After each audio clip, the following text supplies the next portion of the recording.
Hello soccer fans, this is Jose Bosch for FCTucson.com. You're watching another edition of the FC Tucson Report. We're live at Field 5 where FC Tucson just completed a 5-2 win against non-league opponent Yucaipa All Stars. Let's go to the highlights. The first goal of the evening was scored in the 14th minute by Yucaipa's Cody Shelton on the counterattack to make it 1-0. Then as you can see here in the 18th minute, James Hufford looked like he had a sure goal, but there was a ridiculous header cleared off the line. Fortunately for FC Tucson, as the ball bounces around, David Clemens finds it, puts the ball on the net, and ties the game at 1.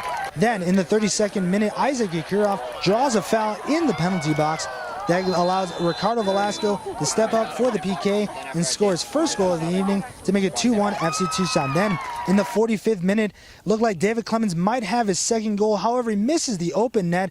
Ball goes off the crossbar, and as you can see, it eventually kicks out to Ricardo Velazco, who gets his second goal of the evening just before the half in the 45th minute to make it 3-1. Then in the second half, Cody Shelton draws a PK of his own in the 51st minute, steps up to the penalty mark, and sends it home to make it a 3-2 game. Then FC Tucson gets its fourth goal of the evening in the 68th minute. Saeed Robinson curls the ball into the lower right corner to put the game away.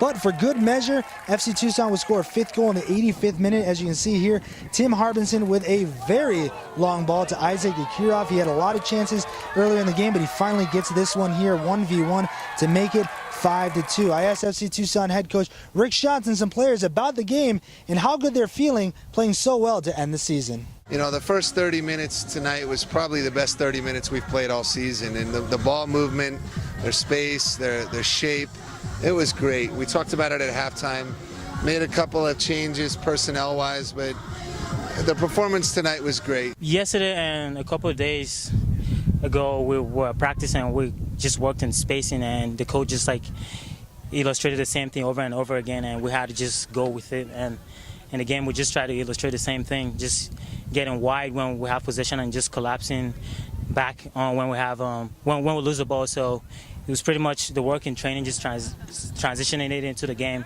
and it worked for us perfectly. We were just unlucky at the beginning of the season. We weren't getting it in. Like, goalies were making unbelievable saves in the crossbar, and now everything's just kind of falling through for us, and we're finishing our chances, playing well.